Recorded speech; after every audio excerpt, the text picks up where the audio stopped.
கச்சத்தீவு அருகே மீன்பிடித்த போது கற்கள் பாட்டில்களை வீசி இலங்கை கடற்படையினர் தாக்கியதாக கரை திரும்பிய ராமேஸ்வரம் மீனவர்கள் குற்றம் சாட்டியுள்ளனர். ராமேஸ்வரத்தில் இருந்து 573 படகுகளில் 3000க்கும் மேற்பட்ட மீனவர்கள் நேற்று கடலுக்கு மீன்பிடிக்க சென்றார்கள். கச்சத்தீவு அருகே மீன்பிடித்த போது 11 கப்பல்களில் அங்கு வந்த இலங்கை கடற்படையினர் கற்கள் பாட்டில்களை வீசி தங்களை விரட்டி அடித்ததாகவும், சிறைப்பிடித்து விடுவார்களோ என்ற அச்சத்தில் 100க்கும் மேற்பட்ட படகுகளில் இரவோடு இரவாக கரை திரும்பியதாகவும் மீனவர்கள் தெரிவித்தனர்.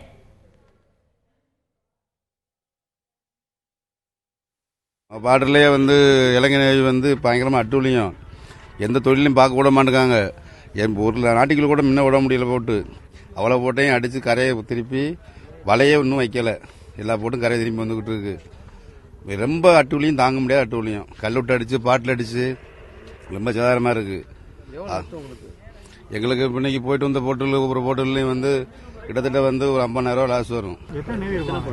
எத்தனை நேவி? ஒரு 10-15 நேவி இருக்கு இன்னைக்கு ரைடு.